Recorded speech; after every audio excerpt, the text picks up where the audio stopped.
Okay, had a little problem, needed some help dumping the bucket into the digester, but you can see just one bucket here fills it to full third.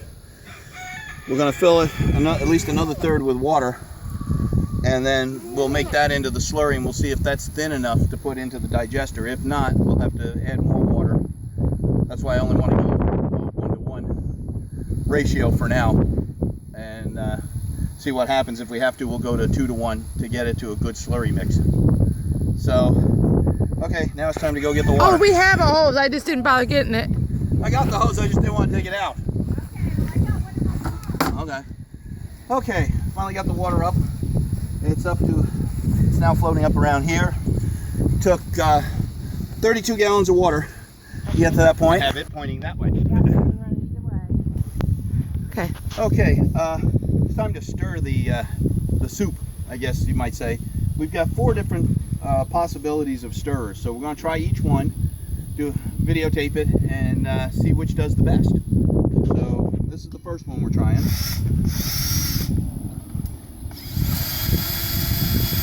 Yeah. Here goes. Stirring the soup, part 1. What we want to do is make this as liquefied and as slurry as possible.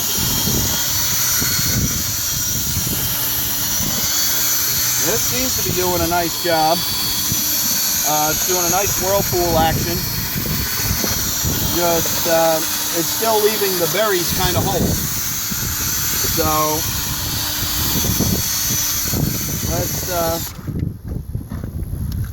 let's try a different one here.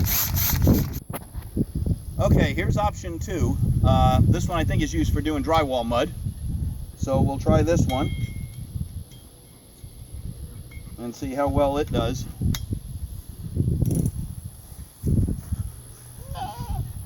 So here goes.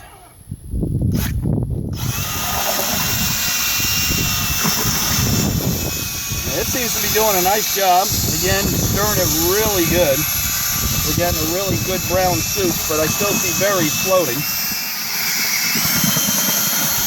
It's spraying all over me, which I'm not too happy about, but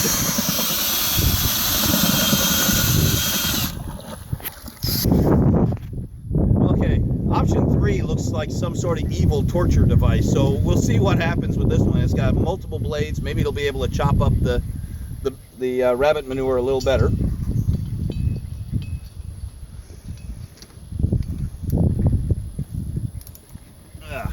So here goes.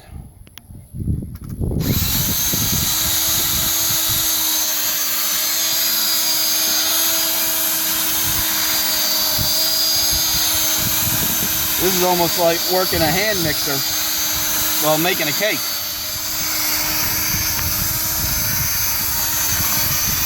But it's not causing the whirlpool effect that the others were. But again, the rabbit pellets, or berries, are not breaking up very well. At least there are some that are floating.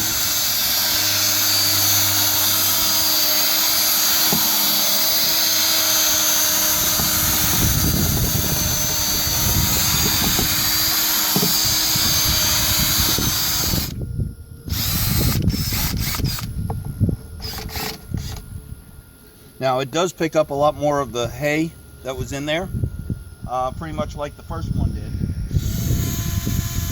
So it'll need a little bit more cleaning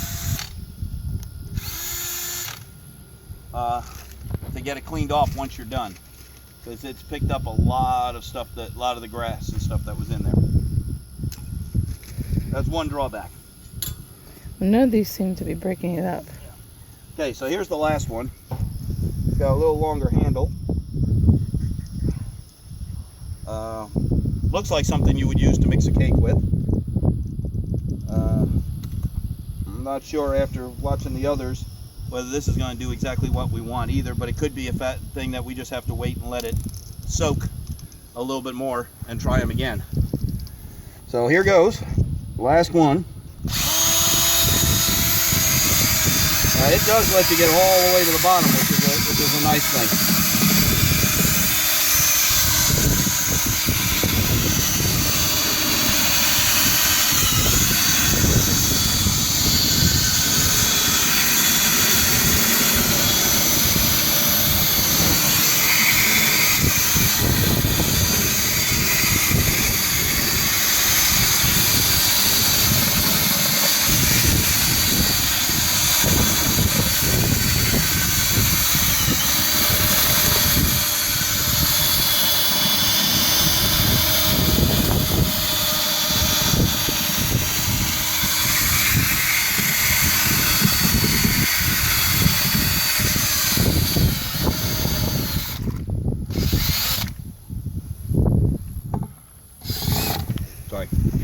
So, like the other one, it does collect a lot of the grass, but it cleans off a little easier.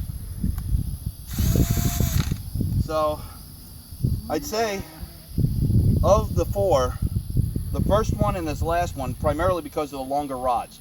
Both of those could get to the bottom of the bucket, where these didn't. And when I put this all the way to the bottom, I felt more resistance, so there was manure that was still down in there.